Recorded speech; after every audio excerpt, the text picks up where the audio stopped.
Oke, selamat pagi. Kita akan belajar produk kreatif dan kewirausahaan. Kita akan belajar tentang manfaat wirausaha ya. Jadi manfaat wirausaha yang pertama bisa menciptakan lapangan pekerjaan baru dan membantu orang lain. Jadi di sini kalau kita bisa membuka sebuah usaha atau mendirikan usaha, kita bisa membantu banyak orang ya. Kemudian yang kedua, memiliki kebebasan mencapai tujuan usahanya. Jadi di sini kita bebas.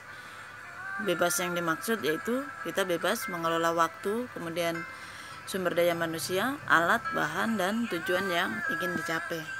Kemudian yang ketiga, tidak terikat waktu.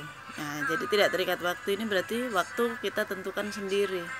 Mau selesai berapa hari, waktu yang kita gunakan untuk berusaha mau berapa tahun. Kemudian yang keempat, memiliki kesempatan menunjukkan kemampuan dan potensi diri. Dengan demikian, sebuah usaha, wirausahawan dapat menyampaikan pikiran dan perilaku mereka sendiri. Oke, kemudian memperoleh manfaat dan laba yang maksimal. Nah, jadi laba yang maksimal ini yang paling kita tunggu-tunggu dalam berwirausaha. Berikutnya kita akan belajar tentang fungsi atau peran wirausaha dalam perekonomian nasional. Yang pertama, membuka lapangan kerja. Kedua, dengan jiwa wirausaha, faktor-faktor produksi dapat dikombinasikan sehingga dapat menghasilkan produk baru. Nah, intinya kita menghasilkan produk baru ya. Kemudian yang ketiga, meningkatkan pendapatan nasional. 4. Dengan munculnya produk-produk baru baik berbentuk barang maupun jasa dapat memberikan sumbangan bagi naiknya pendapatan nasional melalui peningkatan jumlah produksi barang dan jasa. Kemudian yang kelima, mengurangi kesenjangan ekonomi dan sosial. Keenam, dengan munculnya banyak kesempatan berproduksi, maka kesenjangan antara masyarakat yang berpenghasilan tinggi dan masyarakat yang berpenghasilan rendah dapat dikurangi. Nah, saling berbagi. Kemudian mendorong terciptanya masyarakat adil dan makmur.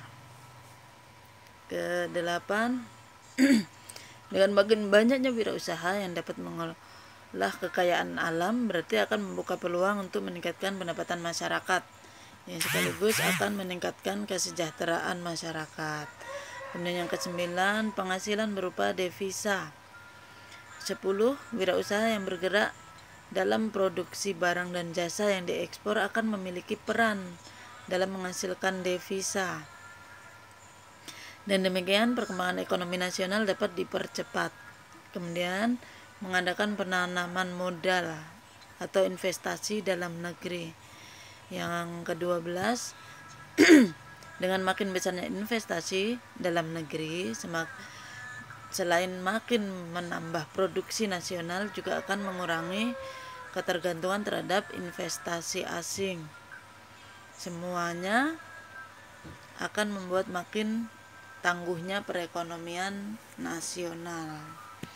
Kemudian yang ke-13, penghasilan berupa pajak. Terakhir, wirausaha yang memiliki usaha maju dan besar merupakan pembayar pajak yang besar pula. Jadi dengan pajak ini kita dapat membantu negara untuk memajukan perekonomian nasional. Kemudian perilaku kerja prestatif.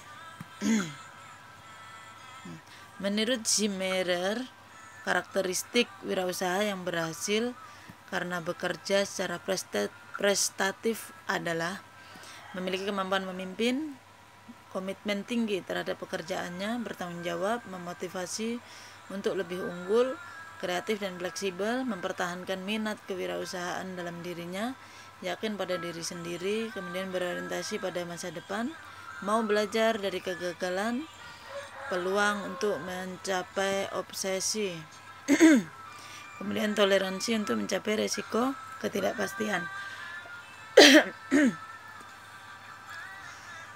Kemudian di sini karakteristik prestatif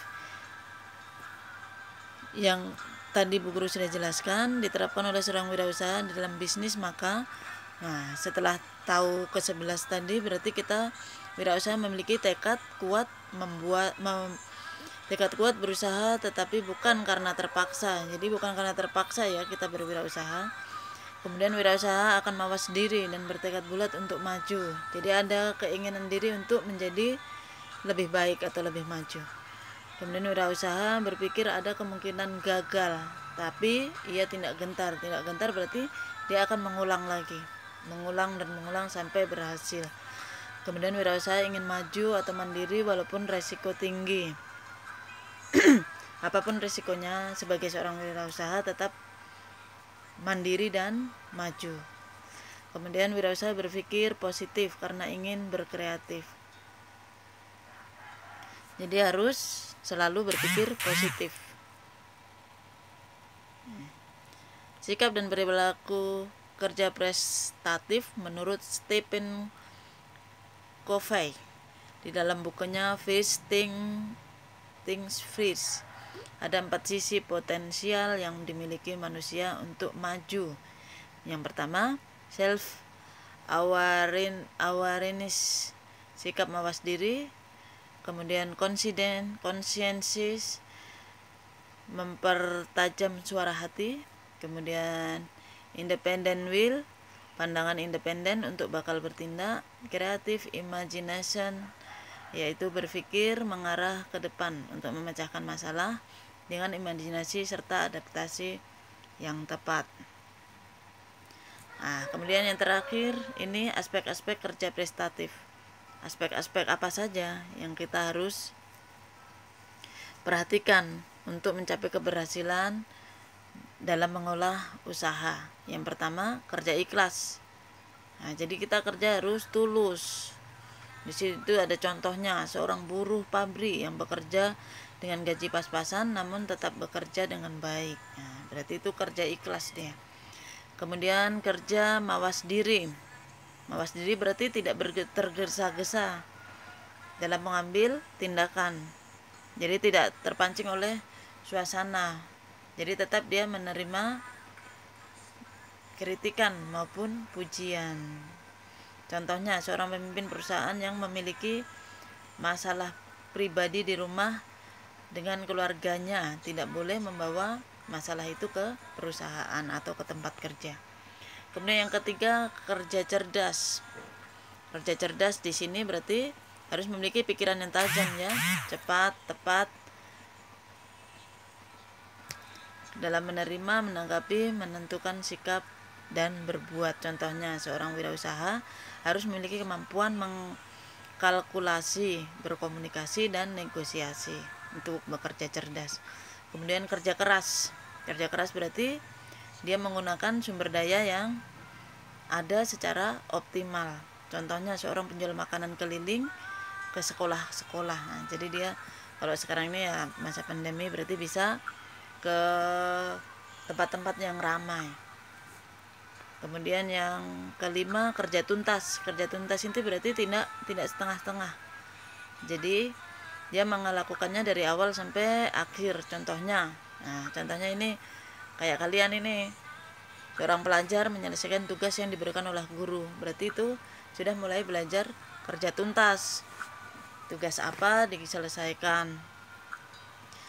Jadi kalau sudah mulai kerja 5 kerja ini kalian sudah mulai ada di dalam diri, berarti kalian sudah ibu anggap sebagai calon wirausaha. Kemudian kalian bisa langsung saja buka di halaman 17 ya. Kerjakan itu soal pilihan ganda 17, 18, 19. 20. Jadi ada 20 soal pilihan ganda dengan 5 soal esai. Silahkan dikerjakan kemudian dikirim. Untuk bukti absennya kalian sudah harus menonton video ini dari awal sampai akhir. Kalau tidak berarti tidak masuk di absen ya.